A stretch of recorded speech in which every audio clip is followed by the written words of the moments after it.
पूरे पाली गांव में एक खबर ने हलचल मचाकर रख दी थी। किसी को यकीन नहीं हो रहा था कि सदियों से गांव के जिस नियम को तोड़ने की किसी ने हिम्मत नहीं दिखाई थी, उसे एक बंजारन ने चुनौती दी थी। गांव की सभी महिलाएं चौपाल पर इकट्ठा हो गई थी। भागती हुई आई एक औरत ने कहा, क्या बात है बहन, अचानक ये चौपाल किस लिए? हम भागते हुए आई हैं, जाने क्या हो गया? अरे वो गांव में जो बिन ब्याही बंजारन है ना, आज उसने 5वें बच्चे को जन्म दिया है। क्या? 5वां बच्चा, और वो भी बिना ब्याहे? बाप रे, बंजारन को डर नहीं लगता है क्या? डर लगता तो ये सब करती क्या? मुंह में घूंघट दबाए चलती तो बड़ा मटक मटक के है। ना जाने गांव के किस मर्द को अपने जाल में फंसा के ये सब कर रही है। पूरे गांव में बंजारन के 5वें बच्चे का शोर था। सब उस आदमी के बारे में जानने के लिए बेताब थे जिसके साथ बंजारन का संबंध होगा। मर्दों की भीड़ में से एक ने कहा, मानना पड़ेगा भैया, वो औरत है तो अप्सरा। अगर गांव के किसी मर्द का मन डोल गया तो कोई बड़ी बात नहीं है। हाँ भाई, कह तो तुम ठीक रहे हो, लेकिन वो जो भी मक्कार है जिसने हमारी परंपरा को तोड़ा है, आज वो आदमी और बंजारन दोनों बचेंगे नहीं, क्योंकि गांव में अब तक जब भी इस बड़े कुएं पर चौपाल लगा है, बड़े मालिक ने हमेशा कठोर फैसला ही लिया है। गांव से बीच में लगे विशाल बरगद के नीचे बड़े कुएं पर चौपाल लगी थी। गांव का बच्चा बच्चा इकट्ठा हुआ था, क्योंकि आज गांव का उसूल और परंपरा दांव पर लगी थी। तभी पाली गांव का सरपंच ठाकुर सज्जन सिंह चौपाल की ऊंची कुर्सी पर आकर बैठ गया। ठाकुर सज्जन सिंह ने इशारे से सबको बैठने को कहा और गुस्से में भारी आवाज में कहा, क्या रे मोहन, उस बंजारन के आशिक की कोई खोज खबर है कि नहीं? सरपंच ठाकुर का बायां हाथ मोहन फटाक से बोला, नहीं मालिक, वो बंजारन किसी का नाम ही नहीं लेती। तो जाओ और उसे घसीटते हुए यहाँ लेकर आओ, और हम आखिरी बार पूछेंगे कि किसके साथ उसने मुंह काला कर इन बच्चों को जना है। अगर नहीं बताया तो आज वो होगा जो 50 साल पहले हुआ था। जाओ, लेकर आओ उस कुलटा को। जी। इतना कहकर मोहन लोगों को लेकर जब बंजारन के झोपड़े में गया, तो उस वक्त वो बंजारन अपने चेहरे पर घूंघट डाले अपने 5वें बच्चे को, जो अभी 2 दिन का था, उसको दूध पिला रही थी, और बाकी के 4 बच्चे वहीं खेल रहे थे। बंजारन गांव में लोहे के सामान में धार लगाने का काम करती थी, इसलिए उसके झोपड़े में कई सारे धारदार हथियार भी पड़े थे। अचानक अपने घर इतने लोगों को देखकर बच्चे रोने लगे, और बंजारन जल्दी से अपना घूंघट संभाल बौखलाहट से बोली, मोहन भैया, आप फिर आ गए, और ये सब क्या है? एक अकेली औरत के घर में ऐसे कैसे घुस आए आप? मोहन हंसते हुए बोला, अच्छा, बहुत सारे नहीं, इसको एक बार में एक ही मर्द चाहिए मुंह काला करने के लिए। सुन, ये सती सावित्री का ढोंग छोड़ और चल चौपाल पर, मालिक ने बुलाया है। मैं कहीं नहीं जाऊंगी, मोहन ने गुस्से में कहा। रघु, इसके बाल पकड़ और ले चल चौपाल, तभी इस कुलटा का मुंह खुलेगा। रघु ने उसके बाल पकड़े और घसीटता हुआ बाहर ले आया। वो चीखती रही, विनती करती रही, लेकिन किसी को उस पर दया नहीं आई। उसके पीछे रोते बिलखते उसके बच्चे आए तो मोहन ने कहा, कैद कर दे इन्हें, पहले इनकी बदचलन माँ से तो निपट ले, फिर मालिक जैसा बोलेंगे वैसा करेंगे पिल्लों का। चलो।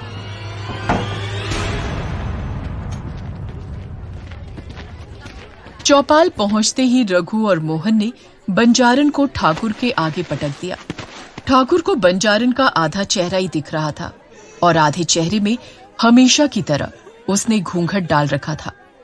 ठाकुर ने उसके माथे पर अपनी छड़ी टिकाते हुए कहा, तो तू नहीं बताएगी उस आदमी का नाम? देख, मैं आखिरी बार पूछ रहा हूँ, हमारे एहसान का मान नहीं रखा तूने। हमने तुझ पर दया करके तुझे आसरा दिया, और तू हमारे गांव के मर्दों पर डोरी डाल रही है। बंजारन किसी तरह उठकर बैठती हुई बोली, मालिक, मैं आपके एहसान की कर्जदार हूँ, इसीलिए आपसे झूठ नहीं बोल रही। मैंने किसी पर डोरे नहीं डाले। तू जानती है हमारी पाली परंपरा के बारे में।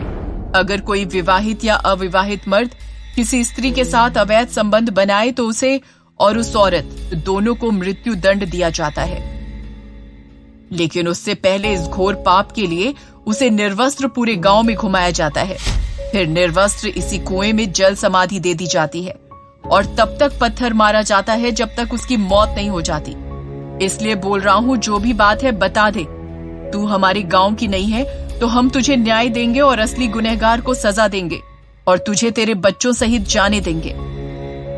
बंजारन ने हाथ जोड़कर ना में गर्दन हिलाई तो ठाकुर गुस्से में बोला, इसका मतलब तू कहीं और से पाप लेकर आती है और यहाँ पैदा कर रही है ताकि हमारे गांव की पवित्रता नष्ट हो, और इसका एक ही दंड है। सज्जन सिंह के ऐसा बोलते ही बंजारन की आंखों में खौफ दिखने लगा। वो गिड़गिड़ाती हुई बोली, नहीं नहीं, ऐसा मत करो, ये अनर्थ मत करो, मेरी बात पर विश्वास करो। ठाकुर अपने आदमियों से बोला, रघु, हरिया, मोहन, पहले इसके नाखून को उखाड़ो, फिर इसके बाल काट लो और इसी बरगद के पेड़ में लटका दो। मोहन और उसके आदमी बंजारन पर झपट पड़े और उसके हाथ और पैर के सारे नाखून निकाल उखाड़ लिए। वो पूरी ताकत से चीखी लेकिन किसी ने उस पर दया नहीं दिखाई। उसके दोनों हाथ रस्सी से बंधे और कुएं के ऊपर वाली बरगद की डाल से बांध के उसे लटका दिया। ठाकुर ने बंजारन का पल्लू खींचते हुए कहा, तब देख लो आखिरी बार इसे। गांव वाले उसका पूरा चेहरा देखकर घबरा गए और कुछ औरतों को तो उल्टी सी आने लगी, क्योंकि बंजारन का आधा चेहरा भयानक तरीके से जला और घाव से भरा हुआ था, जिसे देखकर कोई भी उससे घृणा करे। गांव की औरतें आपस में बातें करने लगी।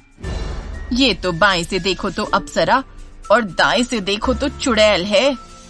अब बंजारन दर्द से तड़पते हुए गुस्से से बोली, तुम सब के सब नामर्द हो ठाकुर। इस गांव के किसी मर्द में इतनी मर्दानगी नहीं है कि मेरी लालसा पूरी कर सके। इसका अंजाम अच्छा नहीं होगा। मेरा यकीन मानो, मैंने कोई नियम नहीं तोड़ा, मैं तो एक श्राप भोग रही हूं। ठाकुर बोला, कौन सा श्राप? दर्द से करा रही बंजारन ने कहा, सालों पहले मुझे एक सिद्ध पुरुष ने श्राप दिया था कि जो दर्द मैंने एक पिता के रूप में उन्हें दिया था, वही दर्द मुझे मां बनकर भोगना होगा, और जो मैंने उनके बच्चे के साथ किया था वही मुझे अपनी कोख से पैदा किए हुए बच्चे के साथ करना होगा, वो भी एक नहीं 11 बच्चों के साथ। तभी जाकर इस मानव रूपी संसार से मुक्ति मिलेगी। और इतना ही नहीं, उन्होंने मेरा आधा चेहरा इतना बदसूरत बना दिया कि इस चेहरे के कारण कामुक से कामुक आदमी भी मेरी तरफ कभी आकर्षित नहीं होगा। इतने भयानक श्राप से मैं बहुत डर गई। मैंने उनसे विनती की, उनके सामने भीख मांगी कि महाराज मुझे इस भयानक श्राप का तोड़ तो बताएं। इतना कहते कहते बंजारन की सांसें फूल गईं। पूरा गांव बंजारन की बात हैरानी से सुन रहा था। ठाकुर ने पूछा, तो क्या उपाय बताया? उसने फिर से एक लंबी सांस खींची और बोली, उन्होंने कहा मुझे पाली गांव जाना होगा, लेकिन आगे उन्होंने ये भी बताया कि इस गांव में कुंवारी औरतों के मर्दों के साथ शारीरिक संबंध बनाने की सजा उनके श्राप से भी भयानक है, और ये सब मेरी एक गलती की वजह से हुआ था, नहीं तो ऐसा कठोर श्राप मुझे कभी नहीं मिलता। ठाकुर ने आश्चर्य के साथ पूछा, कौन सी गलती? मुझसे ये मत पूछो ठाकुर, मैं ये नहीं बता सकती। ठाकुर ने चीखते हुए कहा, तो ये बता, बच्चे कैसे पैदा किए? अकेले पैदा किए हैं, बिना किसी मर्द को छुए। ये सुनते ही गांव वाले हंसने लगे। सज्जन सिंह गरजते हुए बोला, अब तो शंका की कोई वजह ही नहीं है। इसे लगता है इसके इस आधे जले हुए चेहरे को देख हमें इस पर दया आएगी और ये इसका फायदा उठाते हुए किसी सिद्ध पुरुष के नाम की कहानी सुना के हमें बहका लेगी। अरे बनाओ इसकी जल समाधि। समाधि समाधि। सब समाधि चिल्लाने लगे और बंजारन की आवाज उस भीड़ में दब सी गई और सज्जन सिंह के लोग उस पेड़ से लटक रही बंजारन के कपड़े खींचने लगे। इस खींचातानी में उसके कपड़े जगह जगह से फट गए। ठाकुर गांव वालों को देखता हुआ बोला, जो भी पाली गांव का उसूल और नियम भूल गया हो वो अच्छी तरह से देख ले, उसका यही हाल होगा। सबने मिलकर बंजारन की साड़ी फाड़ डाली थी। अब दर्द से करा रही बंजारन के बदन पर ब्लाउज और पेटीकोट था। हाथ में मशाल लिए ठाकुर ने एक ही झटके में उसका ब्लाउज फाड़ा तो उसके पीठ पर बने निशान को देख उसकी आंखें फटी की फटी रह गईं। उसने आज से पहले इस निशान के बारे में सिर्फ सुना था, कभी उसे अपनी आंखों से देखा नहीं था। उसे यकीन नहीं हो रहा था ऐसा निशान वास्तव में हो सकता है। उसने उसकी पीठ की तरफ मशाल बढ़ाई और ध्यान से देखा। अब उसे यकीन हो गया, ये वही निशान था। ये इसके शरीर पर कैसे? क्या हुआ मालिक, कौन से निशान की बात कर रहे हैं आप? ठाकुर के इशारे पर मोहन गौर से देखते हुए बोला, ये गोदना जैसा लगता है मालिक, लेकिन कुछ अलग है। आज से पहले कभी नहीं देखा ऐसा। क्या है ये? मोहन के इस सवाल पर ठाकुर उसे चुप करता हुआ बोला, चुप कर मूर्ख, तू नहीं जानता इसके बारे में। एक काम कर, पहले इसके शरीर का वो निशान आग से जला दे, फिर इसे जल्दी से कुएं में फेंक। मोहन ने तुरंत हाथ में पकड़ी मशाल बंजारन के पीठ में बने उस निशान पर लगा दी और दर्द के मारे बंजारन चीख पड़ी। उसकी चीख इतनी तेज थी कि किसी का भी दिल दहल जाए। बंजारन ललकारते हुए बोली, ठाकुर, तूने सोई हुई शेरनी को जगाया है। अब देखना तेरे इस पाली गांव में ये शेरनी कैसे नरसंहार करती है और ये गांव जन्मों जन्मों तक इसकी सजा भुगतेगा। पीठ का निशान जलाने के बाद मोहन ने रस्सी में भी आग लगा दी और एक भयानक चीख के साथ वो उस कुएं में गिर गई। लेकिन ये तो उसकी सजा की शुरुआत थी। गांव वालों ने उस कुएं में गिरी बंजारन को पत्थर मारना शुरू कर दिया और हर पत्थर लगने के साथ कर्कश चीख सुनाई दे रही थी। काफी देर बाद जब उसकी चीखें सुनाई देना बंद हो गई, तब सब समझ गए वो अब मर गई। ठाकुर और मोहन तुरंत भागते हुए बंजारन की झोपड़ी गए, उसके बच्चों के पास। जब वहां सब पहुंचे तो सब हैरान रह गए, क्योंकि सब के सब बच्चे गायब थे। 25 साल बाद पाली गांव में कुछ लोग उसी कुएं के पास खड़े थे, जिसमें एक नीली आंख वाला लड़का छलावा, जो इसी गांव का रहने वाला था। वो कहता है, ये वही कुआं है जिसके बारे में आपने लोगों के मुंह से सुना है। छलावा ने जब ये बात कही तो उसके बगल में खड़े ध्रुव, विक्की और अनन्या को यकीन ही नहीं हो रहा था कि जिस बात को कहानी मानकर वो लोग यहाँ आए थे वो महज कहानी नहीं बल्कि सच है। विक्की का पुश्तैनी घर इसी गांव में था, इसलिए वो विक्की के कॉलेज फ्रेंड ध्रुव और अनन्या विक्की से अक्सर इस गांव के बारे में और उसकी कहानियों के बारे में सुनते रहते थे। ध्रुव ने उत्साहित होते हुए कहा, क्या तुम सच कह रहे हो छलावा? मेरा मतलब है सच में उस औरत को जिंदा जल समाधि दे दी गई? छलावा मुस्कुराता हुआ बोला, और नहीं तो क्या, आप शहरी लोग इन सब बातों को हल्के में लेते हैं, लेकिन जब सच्चाई से सामना होता है ना, तब पता चलता है। ध्रुव के मन में कई सवाल चल रहे थे। उसने पूछा, यार वो उसके नाखून क्यों निकाल लिए थे? छलावा ने कहा, कहते हैं अगर जिंदा इंसान के शरीर से अगर मरने से पहले नाखून और बाल निकाल लिए जाएं, तो उसकी आत्मा चाहकर भी कभी भटकती नहीं है, वो पूरी तरह से शांत हो जाती है। विक्की ने हैरानी से पूछा, उसे तो श्राप मिला था ना कि उसे मोक्ष नहीं मिलेगा, फिर क्या हुआ? छलावा ने मुस्कुराते हुए कहा, बस इतना समझ लो बाबू, तांडव हुआ था, तांडव। ध्रुव ने पूछा, और उसके बच्चों का क्या हुआ? ये राज आज भी राज है, किसी को नहीं पता। अनन्या उस कुएं के चारों तरफ देख रही थी। उस कुएं के चारों तरफ काफी पेड़ पौधे उगाए थे। कुएं से लगकर खड़ा हुआ विशाल बरगद का पेड़ डूबते सूरज की रोशनी में चमक रहा था। उस कुएं के ऊपर एक बहुत भारी सा लकड़ी का ढक्कन रखा गया था, जो शायद पुराने होने की वजह से कहीं कहीं से टूटने लगा था, और उसके बीच में दरारें थी। ये पूरा स्थान बहुत रहस्यमयी और डरावना था। तभी अनन्या की नजर कुएं के पिछले हिस्से पर पड़ी और उसके कदम खुद ब खुद उस तरफ बढ़ गए। छलावा ने जब देखा कि अनन्या कुएं के पिछले हिस्से की तरफ बढ़ रही है तो उसने उसे रोकते हुए कहा, रुको, कहाँ जा रही हो? लेकिन अनन्या ने उसकी बातों पर ध्यान नहीं दिया। अनन्या के पीछे पीछे ध्रुव और विक्की भी उस तरफ बढ़ गए और छलावा उन तीनों को रोकने के लिए उनके पीछे भागा।